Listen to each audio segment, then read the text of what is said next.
your path to trading success. Welcome aboard to the Forge Trader Podcast with your host, Gates Adams.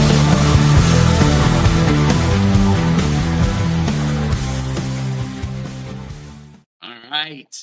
Gates Adams here with the Forge Trader Podcast, where successful traders aren't born, they are forged. I'm here with my buddy Taylor, Mr. Wilson, as he is known online, and not only a successful trader, but someone that I count as a friend at this point.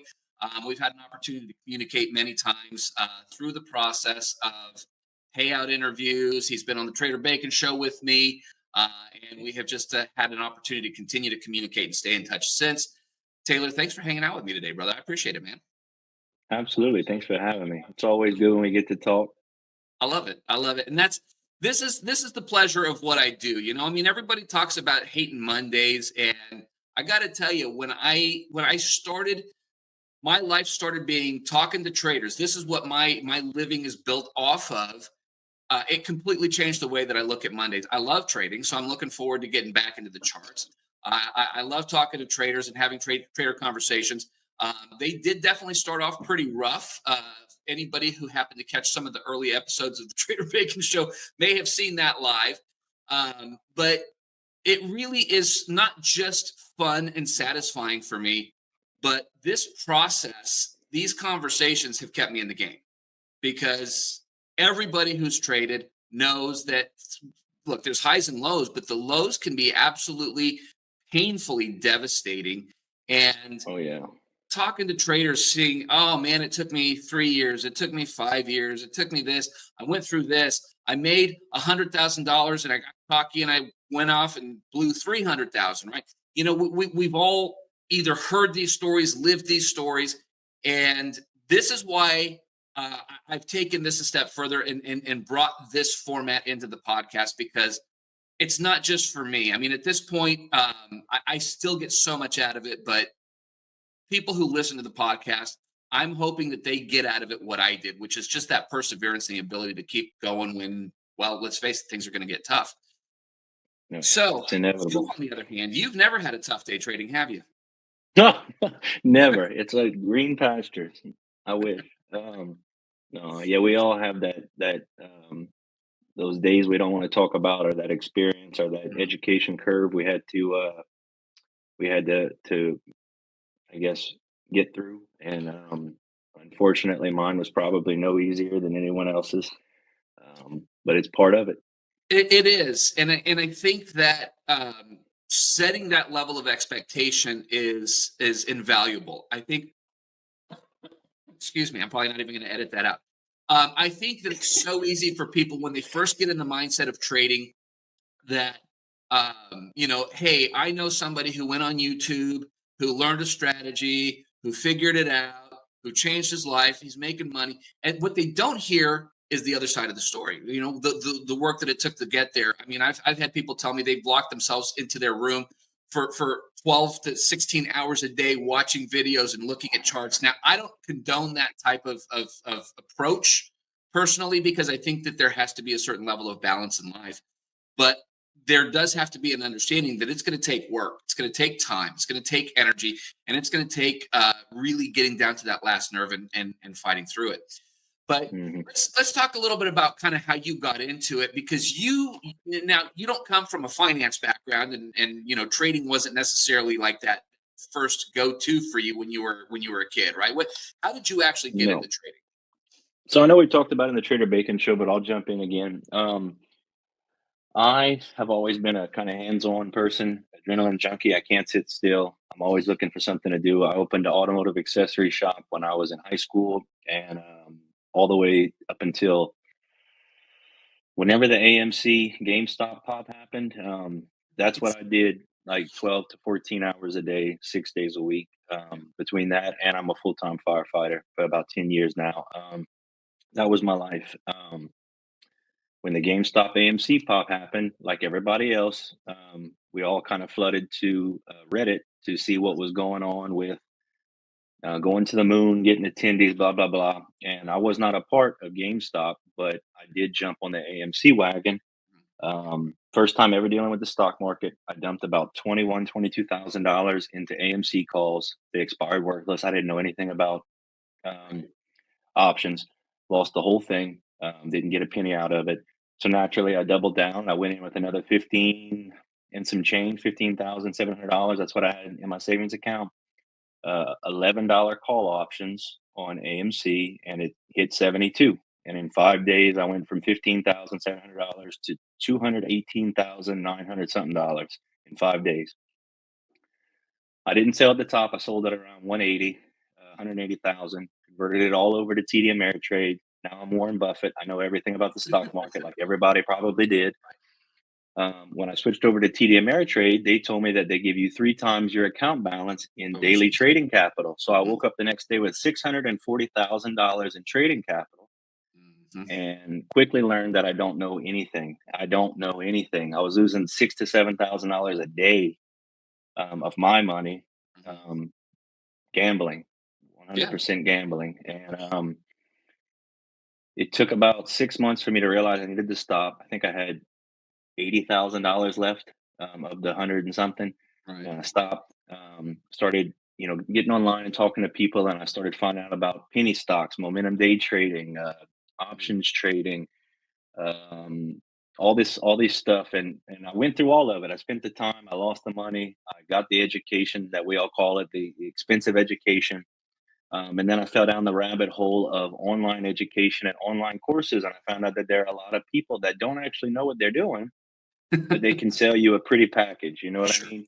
I fell down that rabbit hole, lost a lot of money. I learned a lot of stuff that I don't use to this day.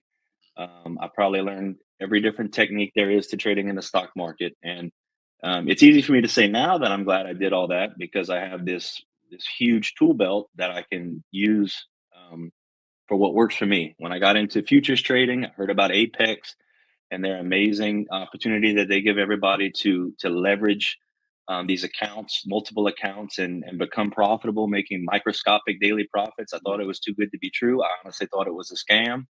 Well, here I am. I feel like I'm living proof that it's not a scam. That you can make $50 days and on 20 accounts, and that adds up to real money. Yeah. And it's been years, like 5 years, but here I am. My system that I use is working.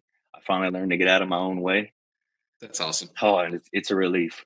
So I had to do this on the last episode as well, and most of these connections that I have through Apex. So the reality is that there's a lot of I guess we want to have that conversation about Apex is awesome, Apex is great, and the intention of this podcast is not to be an Apex commercial. That Oh, said, yeah, I if know. you do need a funding account, I am a shameless self promoter. Please go to apextraderfunding.com and use coupon code FORGED to get the deepest discount. Depending on when you see this, we currently, at least until the end of April, have 80% off. So again, not And my intention to turn this into an Apex commercial. I just did, and I promise I won't do it again for the rest of the episode. Uh, but nonetheless, I want to take a step back because you walked through some numbers, and it kind of hit me that basically a guy who's got about, if my math is correct, 37 grand in savings lost half of it on his first bout, more than yep, half in 6 months. in 6 months. What prompts you? Now, first and foremost, I have to ask, were you married at that time? No. You weren't married yet. Okay, so that answers part of the question. What prompted you to take out the rest of your savings and give it another go? I mean, did you like look, the GameStop stop thing had never really happened to that extent, right? No. So No. No. No. we saw another opportunity, but what gave you the confidence that this was not a flash in the pan moment and you actually had the ability to do something with what was left of your life savings? Okay, so um, it's not what I would consider a short answer, but I'll give you the abbreviated version. I've always been the type of person who, in everything I've done, if I attempt it and I hit blocks or road or speed bumps or whatever, I just apply more effort, more time, more energy, and it works. Sure. That's how my business is operated. If I want to make more money, I work harder, I work Yeah. faster. I just so this was no different. The AMC thing was no different. Mhm. I was determined to make it work, and that was the driving factor. That's who I am. I'm just gonna apply more, put more in, and it's gonna work. And like what we were talking about earlier before we got started, reinforcing a negative behavior, it worked. So in my mind, I did the right thing, and in all reality, I got lucky, like everybody did. Sure. It was not a testament of my knowledge or skill set. It Sure. was just right timing. And we can talk about that later, but that's what caused so many problems for trading Right. throughout this whole Well, process. and that really is a thought process because, of course, you and I both know now, in hindsight, that hard work can't make the market do something it doesn't want to do. Right. Right. So we know that there was an element of luck that came in play. I mean, of course, obviously you had watched the GameStop thing. You had, I would Oh imagine, yeah. done some due diligence going into the AMC, the first trade. So there was something there that you were going with. But I hear this so often, is that whether it was GameStop, AMC, crypto bull run, whatever the case may be, in the last 5-ish years, we have had a lot of people that have made a lot of money in some form of the market on short-term positions. And the first thing they think is, oh, I'm really good at this, or this is really easy. Yep. And what I have found is that the vast majority of them turned around and did similar to what you did, is that they go back in with this level of confidence and realize that it's not it's not Oh just yeah. about, hey, I think that this is the right timing, so boom, there you go, I'm now several $100,000 richer. So I applaud you for taking that moment where you finally cut out, because knowing my backstory, you guys know I didn't do that. I never found that moment where I stopped in my call it origin story or whatever the case may be. And that does take a level of discipline, but that also takes a level of self assessment to realize, like me, I did not realize that I wasn't so good that I turned 100 grand into almost 700 grand in a matter of months. Through the downturn, which turned almost $1 million back out the door, it never occurred to me that I wasn't that good. I just realized that it had to be a temporary downturn in the market. That had to be the temporary factor, not that meteoric rise, right? Yeah. And so it took me literally decades to even have a shot at understanding, to look at the charts in any way that didn't bring back obviously that memory, right? Yeah. And I mean, and that's, I mean, I've been very open with the struggle and the challenges and everything, and a lot of the work that I've done to get past some of that. But when you got to the point where, okay, so I had this, I lost this money. Then I gained all of this money. And then I kind of lost it, little, chipped away. I still had, at this point, you're still in the green overall, right? Mhm. But you stopped. What was the first thing that you sought out that really started you on the right path? A community that was solely based around day trading, not gambling, not Right. these pump and dump groups. Sure. Something that was long term, had some long term sustainability. Some because I was looking to. At the time, I didn't think it was realistic to Mhm. completely subsidize my income, like replace my job. It Right. was something I was going to try to kind of do alongside what I was doing because I did own the business. It was my business, so I could have some free time where I could break away and go sit on my computer and maybe get in some trades in the morning, some day trades or some 2 3 day swing trades, Mhm. and kind of manage them while I was doing that. And I was consumed by this world, this trading world. I mean, I'll be honest with you, it just consumed me. I was obsessed with it.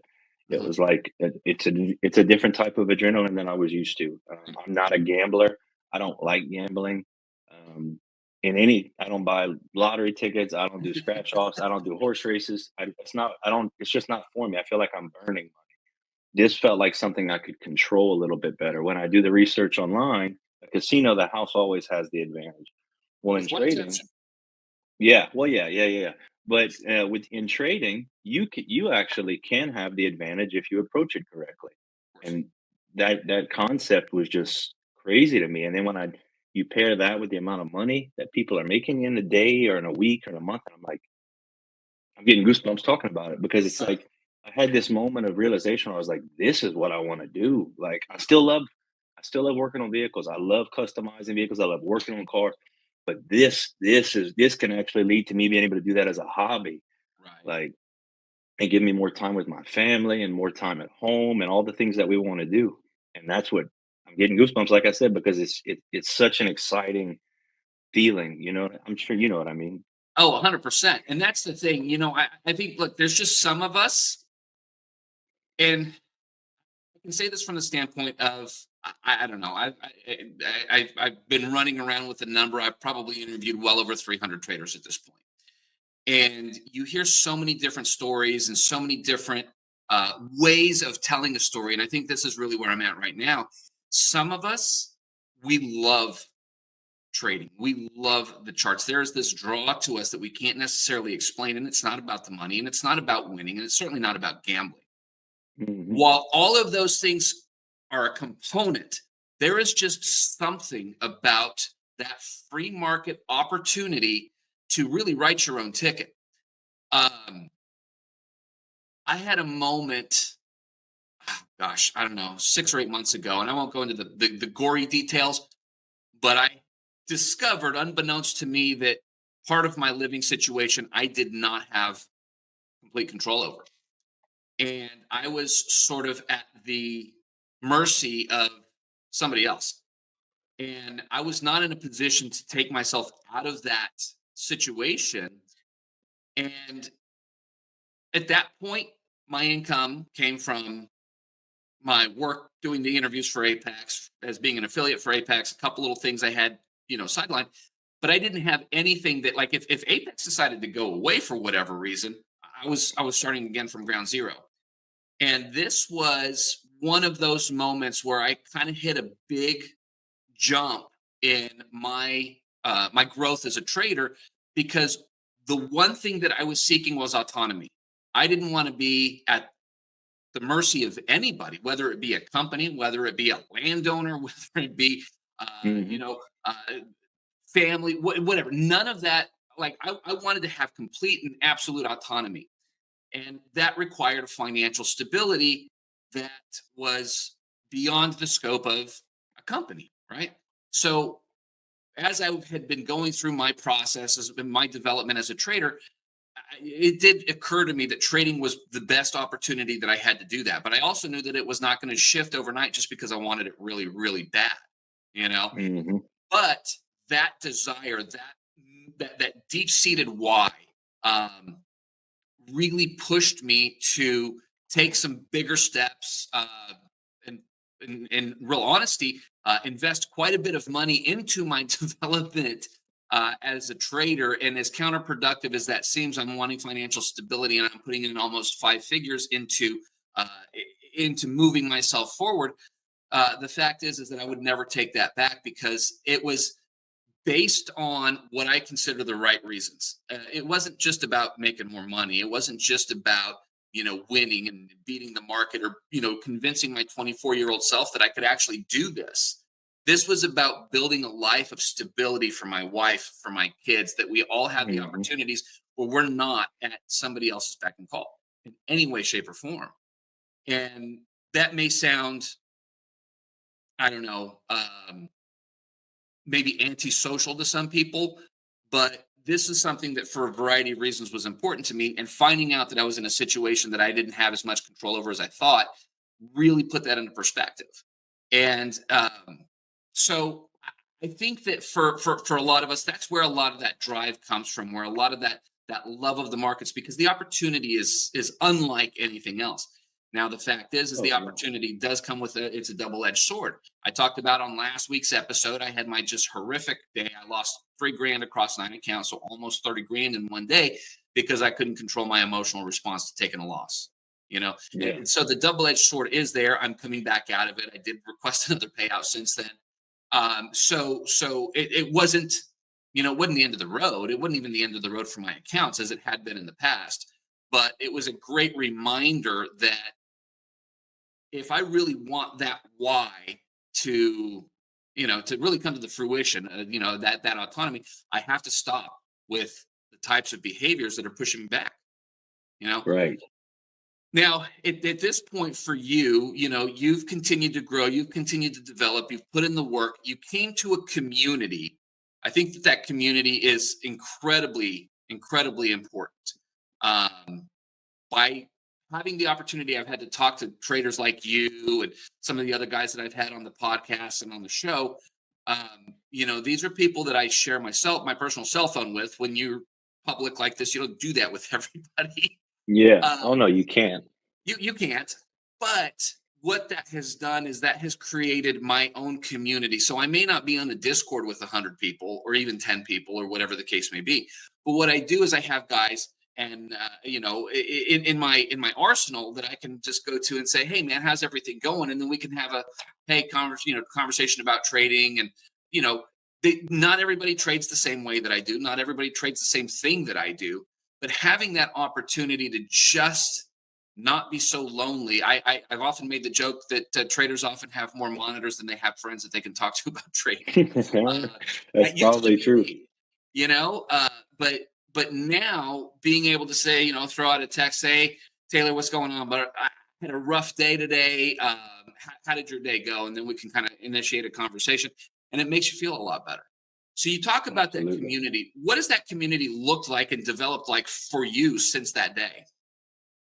So the community that I started on or started with, it's no longer there. The owners had a falling out and it broke apart into Yeah, 5 different servers. But it happens. it was yeah, it was you said it perfectly. It was somebody you can talk to about this. So like I talk to my wife every day about, how my day went and everything. But at the end of the day, she she's not doing this. So I can talk to her all day. I love her perspective on things. She brings me back down to earth and she helps me notice the things that I don't notice, the commonalities and the things I say every day.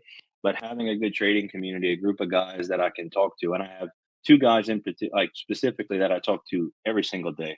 Yeah. And we're a little group and we bounce ideas off each other. We talk about price action. It's nice to have somebody who fully understands. They're doing Right. it themselves. They can give you, their opinion. They have their own experiences, and it's nice. It's definitely nice to have that. The community I'm part of is a little over 3,600 people, but Wow. Okay. I don't Yeah. personally know any of them. Only two, and I've never even met them in person, so I can't even Mhm. say personally. I know them. I just talk to them daily. Great guys, and it's nice having that support. Well, and that is the world we live in at this point. We don't necessarily know people live face to face that we know that we have built these amazing connections and relationships with, um, for better or worse. I mean, I'm not making a judgment on either side of that. It just happens to be the fact that this is where we are. You and I have never met face to face yet. We've had some pretty Yeah, deep conversations, right? But you talk about talking to your wife, and again, I did mention this on last week's episode, and I think it bears repeating because my wife is the one person that I would rather talk to than anybody else. We don't same have here. the kind of the local group of friends that we go hang out with and talk to and everything like that. But when it comes to trading, as much as I know she wants to be there for me, I mean, I just the other day when I lost almost 30 grand, I told her that I had a bad day and I was clearly in a mood. And she's, I think, kind of picked up that when I've had a bad day, I don't want to talk about it. And it's not that I don't want to talk about it. I don't want to have a conversation necessarily with her because number one, I don't want to bring her into my pit with me.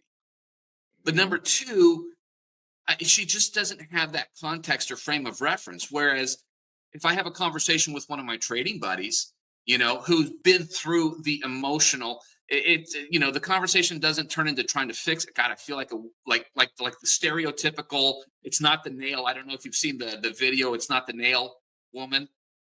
If you haven't, Mm-mm. look up the video. It's not the nail on YouTube. Um, Okay. but the whole idea is that that women have this tendency to want to have a conversation about something, not necessarily seeking a solution to something. And, and, Yeah. and I know this is stereotypical, and that's fine. But when I have a bad day, the reality is I already probably know the solution.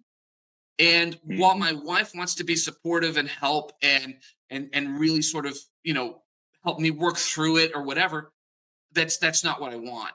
What I want is someone to say, "Hey, I've been there. I've struggled with the same thing," and maybe some war stories. And that's what I need in that moment. And so, as much as I wish I could have those conversations with her, it's not. It's just not the same, And, No, and I while I can don't want to relate to shut that. her out from that part of my life, it's just different. And that Absolutely. community, when you have something as emotionally taxing as trading can be, that community is absolutely critical. And for Oh yeah. anybody out there, I highly recommend, just like you've done, Taylor, is get a good 1 to 2 to 3 people that you communicate with regularly, where it's not that, oh hey, I haven't talked to you in a while. Hey, let's talk about my shitty day. Oh yeah. That's not We what we're talk we going for, talk right? every single morning, and then usually throughout the day and over the weekend here and Yeah. there. Like I said, never met them. One of them lives in Wales, Wow. Okay. overseas. So when we're trading in the morning, he's getting ready for work. No, he work. He's a pizza No. delivery guy when he's not trading. So it's the end of the day for him, and he's Right. about to start his shift. So the other one lives in Virginia. Two great guys, and it's like you said it perfectly. It's nice to have somebody who can fully relate, Yeah. and give their opinion and their insight, and um, it's nice. Yeah, it's good to have. I, and I think that it is absolutely critical. I think it's beyond nice. Really Hmm. and truly, it just takes a trader to understand what a trader's going through. Um, Hmm. and I'm very grateful for the connections that I've made through this process, because I type in trader into my contacts now, and I mean it's a pretty massive list. Now, the one thing that I haven't done a great job at is having somebody that I communicate with regularly, and consistently on that note. And that's probably something that I should cultivate, because I do think that it's really important.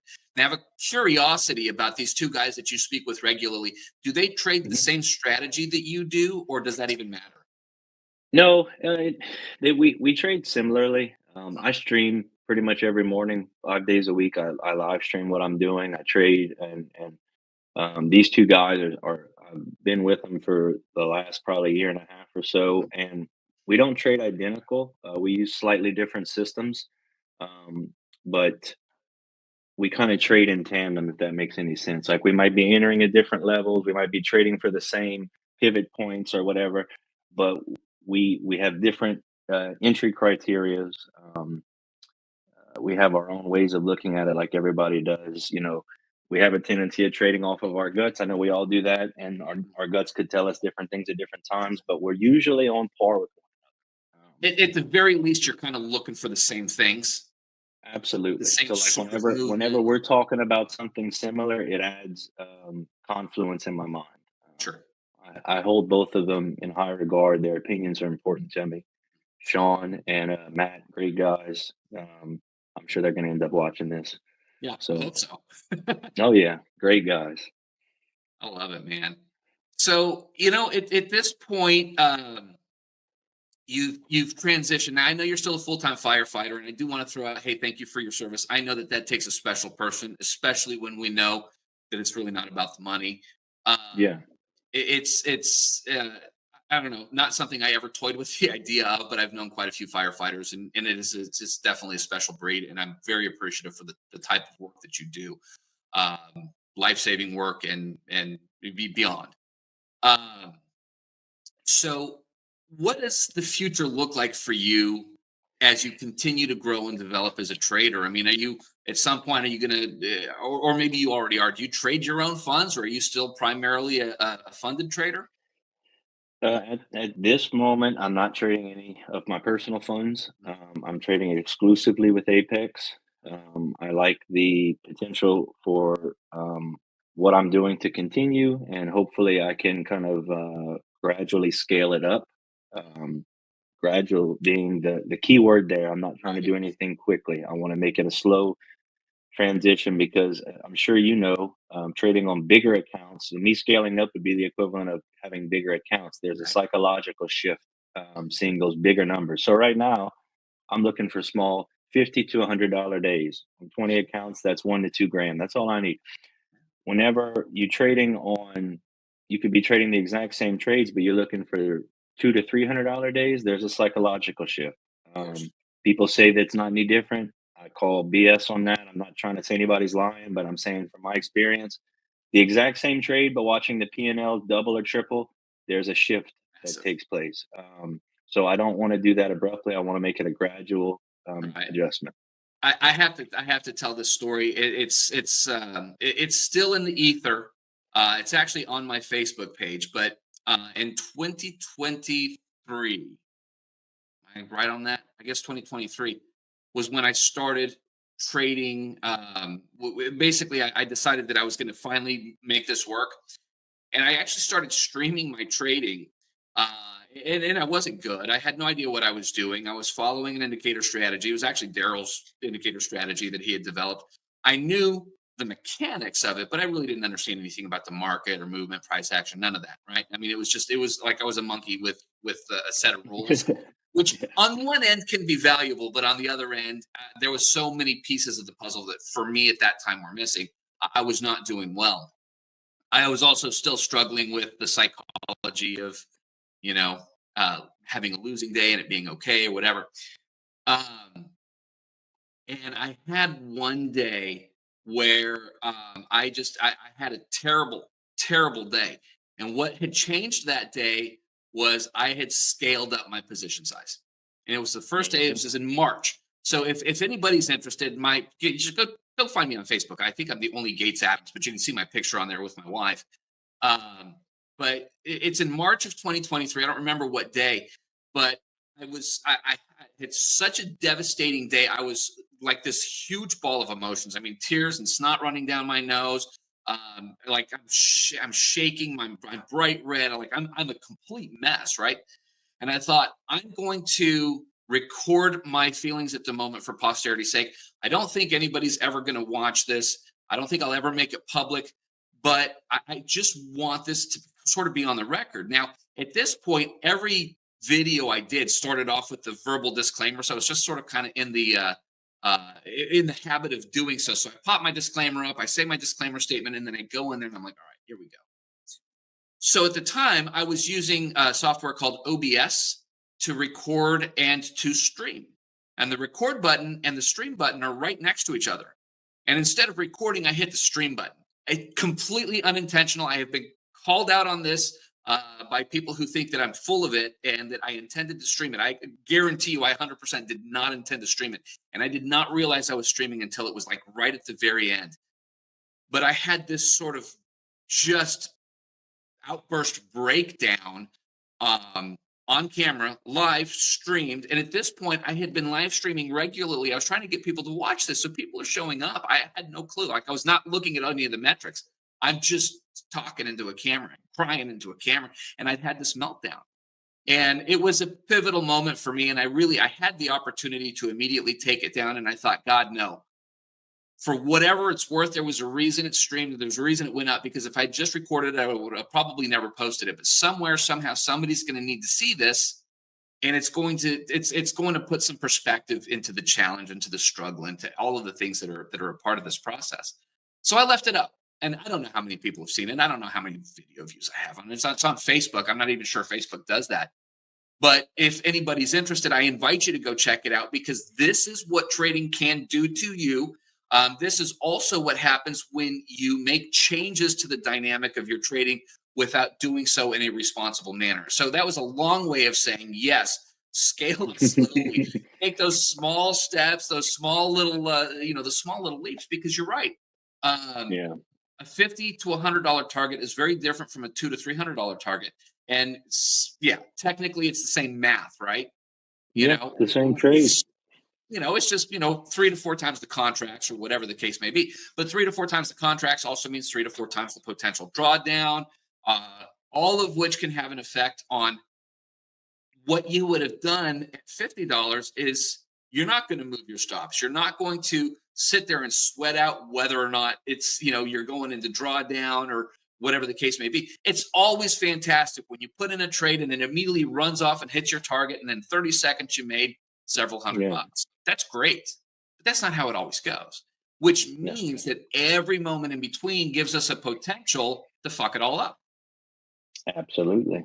And You that's know, a lot of times I feel like that potential outweighs the winning side. Um, but that's it just my opinion. well, and it does, particularly when you make changes without preparing for those changes. And I guess that really was the whole point of that, is that I mean, I've been there. I know you've been there, and I've talked to countless traders who have been there. Um, it is amazing, we as human beings, how our brains will trick us into blowing up something that could be potentially fantastic.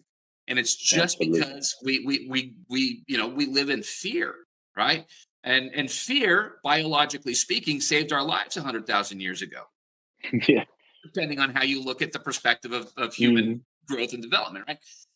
But now it's so ingrained into our subconscious that fear will cause us to make decisions that we know are bad in the moment, Tuesday. And so we have to grow into these levels. You talked a little bit about, you're not a gambler, you don't play the lottery, and I look, I've bought more than my fair share of lottery tickets, and I don't think I've ever won more than $16 at a time, right? But Hmm. if you think about, you're familiar with the concept of the lottery curse. No, I don't think I've heard of that. Okay, so for so many people, you've got countless people who have won millions upon millions of dollars in the lottery, and then their life goes to straight to hell, right? They lose all Oh the money, yeah, they lose all their families, they yeah, blow it, and then all of a sudden they're, somebody who was just a, good church going, mellow person is all of a sudden a meth addict. I mean, just yeah, like their lives go straight to hell, right? And my belief, and I don't think I'm alone in this belief, and I certainly didn't make up this concept, but is that the human brain is only ready for a certain level of abundance, and it can only take incremental steps. So when someone goes from whatever it looked like before to literally winning hundreds of millions of dollars, the mind isn't ready for that. yeah, And so this is the extreme example. So basically, you subconsciously you start blowing up your life because you don't feel like you deserve it. You don't feel like you should have it. You don't feel like you've earned it. You don't feel all of these yeah, things, right? And then you start to see the money as a curse. Money's not a curse, right? But yeah, if you don't feel like you're prepared, if you don't prepare yourself to have it, then it can absolutely have detrimental effects. Well, the same thing happens when you start making shifts in dynamic when it comes to trading. I've seen this myself. Again, I've seen this with countless traders. Is those steps? Back in the day, it was like you would paper trade, and then you'd make $1 million paper trading on $100,000 sim account, and then you would deposit $2,500 in a brokerage account and be gone in yeah, 30 days if you're yeah, lucky, right? yeah. Uh, And that right there, you making that point, I feel like that's a perfect testament that a lot of people can relate to, even people who've not reached payout level with trading, is everybody can speak to the difference between an eval and a funded account. sure. You can get on evals and make hundreds of thousands of dollars, and then the second you get that PA, it's like, why is this not working anymore? And there's that switch. Guilty as There's a charged. switch that goes off, and you Yeah, can act like it's not there. You can It doesn't make it not there. right. So I feel like I had to get to that point where I was being ignorant, thinking that I could fake it. I could act like there's no switch. I had to. It wasn't until I started trading my evals Mhm. exactly how I trade funded accounts, because everybody has this idea of, oh, Apex is running a 1 day pass. Let me just hurry up and make, you know, whatever, 5 grand, and then I'll focus on getting it right after that. Well, Yeah. you're creating two different, I don't know what you want to call it, two different ways of trading, two different ways of viewing the market.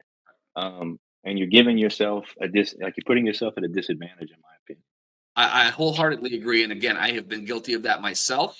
I have, Oh yeah, like, me I too. usually buy evals 5 at a time, right? So I would Hmm. go in 5. I'd be like, "All right, I'm gonna pass these in a day," and then it's just like you said, then I'm gonna behave, right? Hmm.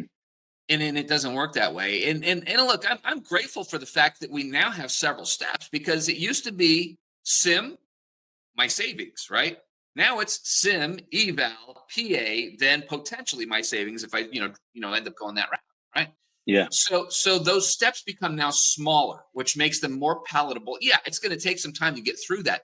But I think what happens is, particularly when we're doing the whole sim account thing, we start off with $100,000 sim account on Ninja Trader. We're like, I'm going to start live trading when I get this thing to $1 million. And then we get to $1 million and we forget about how many times we had to reset that $100,000 to get there. Yeah. Yeah. It's, You know, it's a, yeah, yeah, everybody does that. It's nice now that we're here, but we're not going to talk about all the bad stuff that took to get here. yeah. But I mean, you could hit a lucky streak. You can Absolutely. size your positions in a way that are just ridiculous, and you can hit some ridiculous numbers. It doesn't mean you're going to hit it every time or consistently. Well, and that's what I fell in that rabbit hole too of is I would play that I'm gonna go for the grand slam. And Yeah, all you need is one out of 99. You can lose 99 trades in a row and that one is gonna make up for the difference. But I don't want this is a statistic game for me. I'm right, playing the long game and 99 to 1 is not gonna work. I'd rather it even if I can just get 80 in my favor, 80% in my favor. That statistically is going to work as long as I don't break the system, I don't right. deviate, I don't, make impulse decisions. The statistics are there. You're statistically guaranteed to be successful if you're following something that's 80+% profitable. The only reason you wouldn't is if you deviate. Sure. And you know what? I think I've probably talked about this before, but it bears repeating. Um, yeah. First and foremost, do you know your stats? I mean, are you pretty solid stat Yes. keeper? Yeah. Yeah. So are you I are you have in the everything. neighborhood of 80? I'm 84. 83.9% is my profitability across all of my accounts. I So have it right here is on that your Ninja win? Trader. Is that your win rate? Yeah, 83.9. What do you trade, 1 to 1, 2 to 1? I mean, do you go for a particular risk reward ratio? So if I'm being honest with you, it's not the best way of approaching it. When I get into a trade, it's not based off of a dollar amount.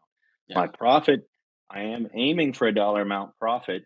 I do not trade with a take profit. It's there on the chart, but I don't think I've closed a single trade. I've traded 2,400 contracts, and never have I closed a trade out with take profit.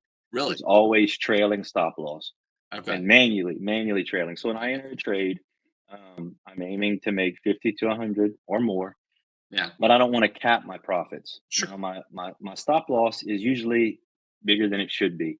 Right. Trading 1 to 2 micros, I might be risking 100 points of Okay. drawdown. I know it's not going there.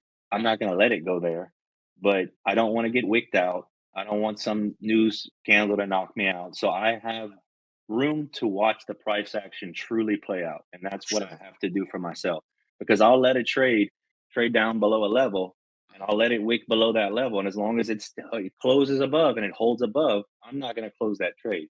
And Sure. I don't have to because I'm not in an unbelievably large amount of drawdown. Yeah. So, like I can tell you what it says right here. My average winning trade is $72. Okay. $72.89. My average losing trade is 146. Okay. So you're But about I'm a half. 85. I'm 84% profitable though. You're 84% profitable, and that's where that comes in. And see, that's I had when I started trading, I had a strategy that I would go for a 9 tick take profit with a 21 tick stop loss. And it was Hmm. fixed, and it was, there was reasoning behind it. But to me, that was psychologically devastating because I was Yeah, running in the 70 plus percent. But if I took 2 losses in a row, I knew I needed to take 6 winners in a row just to get out of that hole. And that was where my mindset was at the time. Right now, again, yeah, that was a lot of me and my history and everything. But that was a real struggle for me. And what I found is I like the 2 to 1 risk reward ratio minimum. To me, psychologically, that's better. Now, that doesn't mean that I'm going to handle every loss with grace, as we know, right? hell no. I don't handle mine with grace. I promise you. But that's the thing is I'm also conditioning myself to take losing trades. So if my win rate is depending on the streak and how closely I'm sticking to my strategy is going to be in the high 40s to close to 60. But with the 2 to 1 minimum risk reward ratio, that pans out over time. But Absolutely. what I do know is that if I take a loss, and again, it would be great if I could ingrain this into my subconscious, but if I take a loss, I can get out of that in a single trade. I can take 2 losses and get out of that in a single Absolutely. trade. And And there that's the is same thing I'm looking at. yeah, there's psychological value to me to that. But this has come from a lot of, self actualization and learning and really figuring out who and what I am and what drives me and what destroys me. And Yeah. so I think the answer to that is going to be very different for everybody. But you made a comment and I love this story because it was really a turning point for me. Um, is in order for stats to be meaningful, there has to be consistency in execution. If there's not, then the stats are absolutely pointless, right? Yeah. There's So, no point even looking at them. so I watched a YouTube video, and the video, claimed a 70 something percent win ratio, 2 to 1 risk reward. It was like the most mechanical of mechanicals. It was a complete zero thought process entry, Hmm. right? And I don't know what it was. It had something to do with the first 1 minute fair value gap at market open, and you would just blindly put a 2 to 1 risk reward ratio on whatever the trade was. Like, I don't remember all the specifics of it, but it was so simple to execute that I was able to go back, and in a matter of a couple days, I back tested this thing. I don't know, 40, 60 something trading days, um, on 6 different instruments. And out of the 6 different instruments, 5 of them were profitable over whatever the period was. Like I said, I can't remember, it was like 40 or 60 trading days. 5 out of the 6 were profitable, which means that this strategy outperformed 99% of traders. Yeah. It wasn't exciting profitable, but it was profitable nonetheless, right? Yeah. Now, there were bigger drawdowns. There was some management that went into it that didn't necessarily make it the most sustainable model either. But what I found was that in back testing it, the win ratio was somewhere in the neighborhood of about 42%. It was a 2 to 1 risk ratio. So you eked out a profit over time.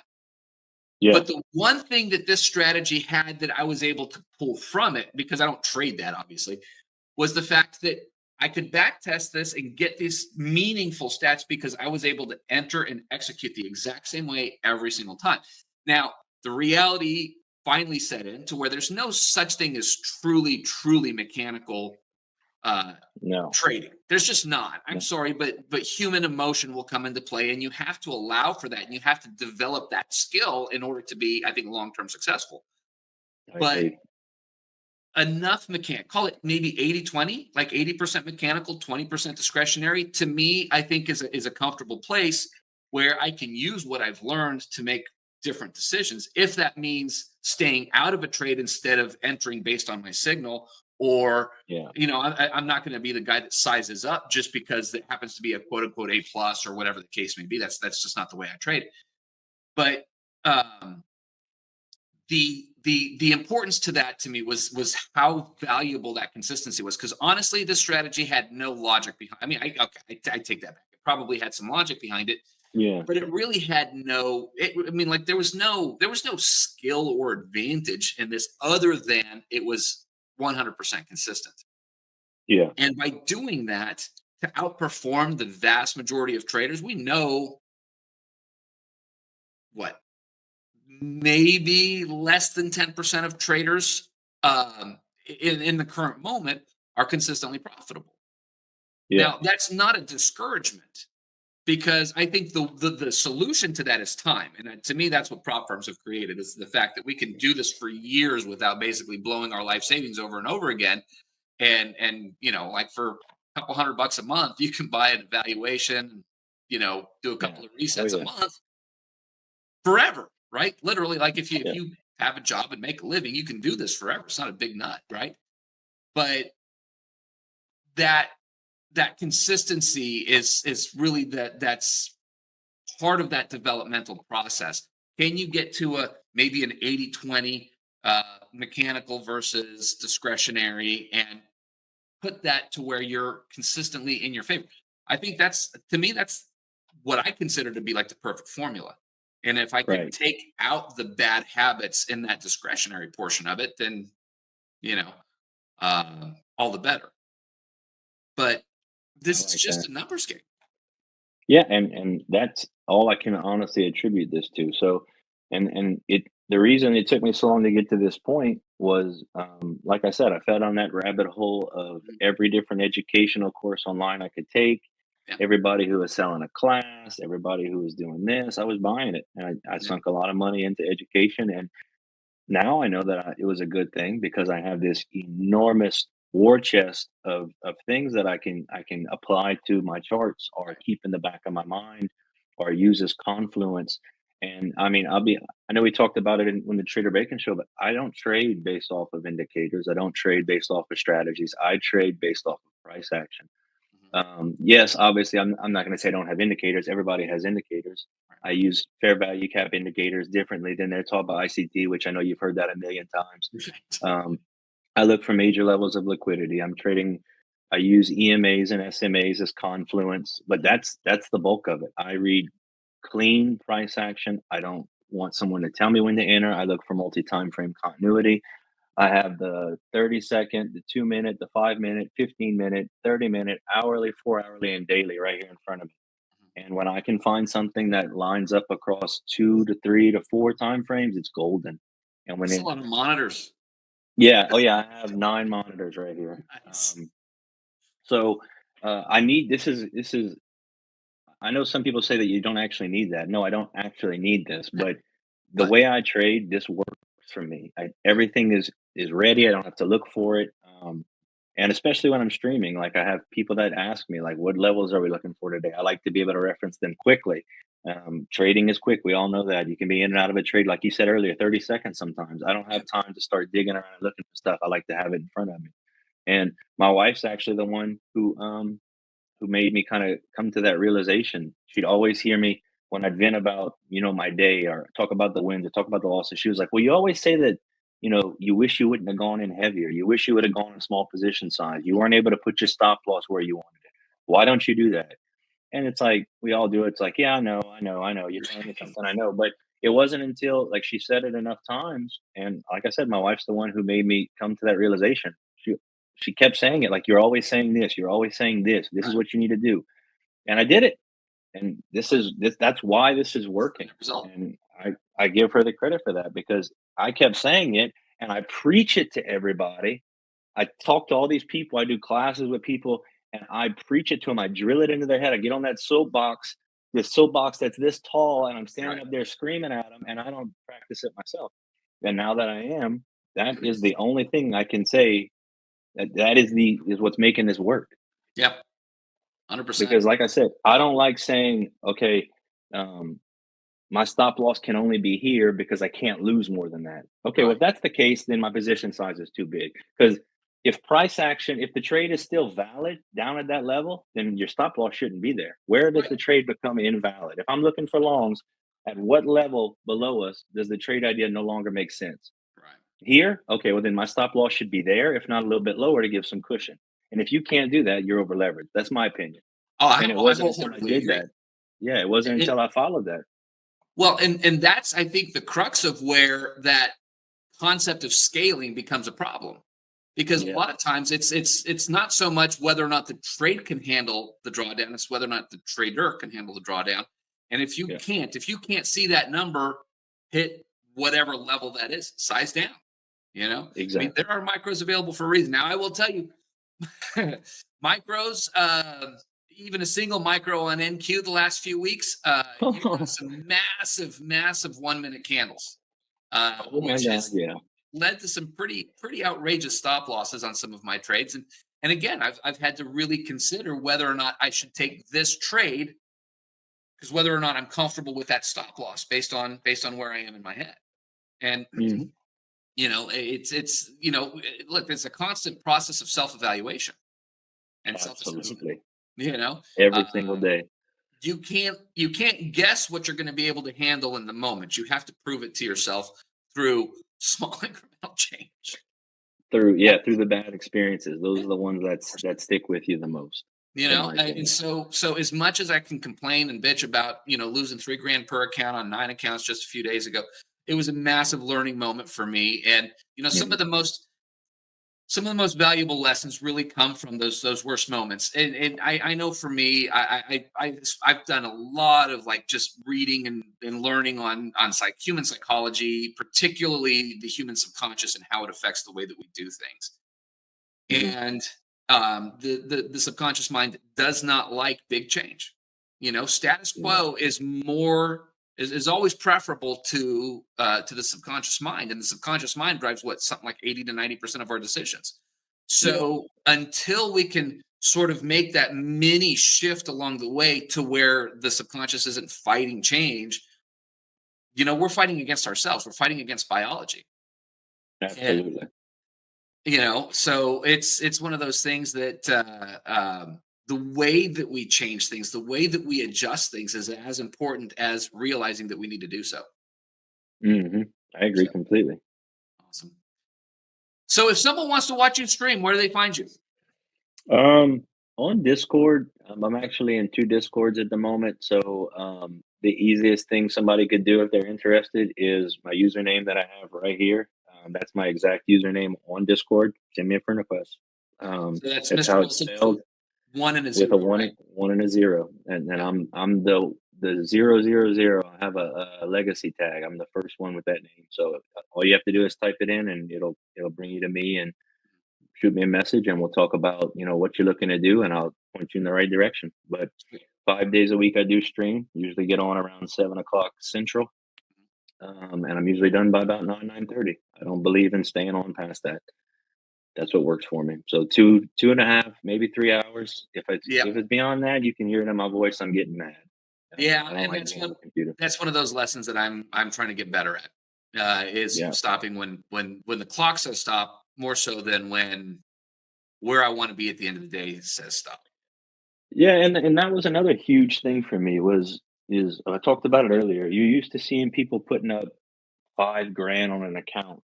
Mhm. On You look at the testimonials pages online, and you're like, Jesus Christ, 20 accounts, 5 grand. If I could make 100 grand a day, that'd be great. You don't need to. Like I talk to people, they always ask me, what do you recommend for position size? What micros or minis? And I'm not going to tell you that there's anything wrong with micros, versus minis. I'm going to tell you what works for me. Yeah. I make 1 to 2 micros. People say you're never going to get anywhere. That I make it work. I make it Yes, work. There are absolutely. days where I'll shut it down with $5 of profit on each account. I'll make, whatever that is, 5 times 20, $100 across Right. 20 accounts. And I'm like, today was a waste, but it's done with. Put it behind me. Tomorrow I'm going to make it work. I let the stats speak for themselves. My way of viewing price action, it may be a little unorthodox, but 83.9% profitable. I'm not going to change something that's working for me. And Exactly. there are people that will sit in the stream with me in the morning. They'll say, well, why would you take this trade idea? And I'm like, look, this is my justification behind it. This is how, this makes sense to me. This price action makes sense. If it doesn't work, it doesn't work. Right. But the reason I can afford for it not to work is because I'm not over leveraging, and Exactly. I just let it run. I trust the price Well, action. I trust my way of viewing price. there are days where I wish I'd ended up at $5 up per account. Yeah. Oh, We all absolutely. And have. that's why I'm okay with it now. Exactly. And it's all a learning curve. We all find our comfort zones. And ultimately, what's going to work for you is not necessarily going to work for me and vice versa. But Yeah. the process of figuring out what that is, I think, can be consistent. And a lot of it is really a lot of self exploration as well as a lot of learning and growth. But what you do as a trader will be reflected in what you do in the rest of your life and vice versa. That I'm a firm believer in. I And agree. if you're looking for more discipline, well, find other areas of your life where you can be more disciplined. I know, we've talked about working out quite a bit. It's been a big push of mine for the last few years. At quite a bit older than you, I'm in the best shape of my life. Probably not in as good a shape as you, but best shape of my life nonetheless. That's awesome, though. You know, Yeah, that's and awesome. it's a great feeling. But it's not about it. Look, it is about it's about how I look. It's about my strength. It's about how I feel about myself. But I've also proven to myself how much discipline I have, and that I don't need my rewards tomorrow. I can wait for my rewards 6 months, a year, 3 years down the road. And that reflected in trading is why I've managed to Absolutely. maintain and stick around as long as I have and fight through the tough times. And, I pulled a hamstring. I walked into it's always the hamstring machines, dude. I walked into a hamstring Mhm. machine and got a big knot on my shin that took me about 3 weeks to recover from. I had x-rays. It was just a bad whatever. But so you go through these ups and downs, Mhm. and it's just part of the game. I mean, it's just part of the process. I refer to it as a game a lot, Yeah. and I don't mean to do that because it is a process and it is important and it is valuable for us. But at the end of the day, it's also kind of a game. Well, and I'm so glad you used that, and that's the analogy I preach about. And no matter what your hobbies are, no matter what your interests are, no matter what you like to do, I feel like trading is no different than all of these other things. Working out is the one I use because that's what I love to do. Yeah. And we talked about this when we did our interview. Is if your goal in the gym is to be able to squat 600 pounds, you're not going to go day one and put 600 pounds on the bar. You're gonna go in there and you're gonna start with 100, 150 pounds, and you're gonna work your way up. And then if you try to make a bigger leap than you should and you hurt yourself, just like trading, you over leverage one day because you're trying to make a leap, then it puts you back a week of progress. The gym's no different. You mess up your hamstring, you're not doing legs for at least a week. Right. And Sure. this is the same thing. You make incremental gains, and the goal is long term. It's not. This isn't a casino. We're not at the roulette wheel. We're not trying to make it all in one day and then retire. That's not what this is. The more areas of your life where you can see the value of the small incremental gains, the more comfortable and natural it's going to feel in the charts, and and vice versa, and Absolutely. everything else you do. So And the stress level is so much lower, which for me is a huge thing. absolutely, absolutely. I mean, look, it absolutely can be very painfully stressful in so many ways, and you have to learn how to, number one, avoid it where you can and manage it where you can't, Hmm. because they're the 100%. two sides of the coin. I mean, it's look, it's always going to be there. There's money at stake.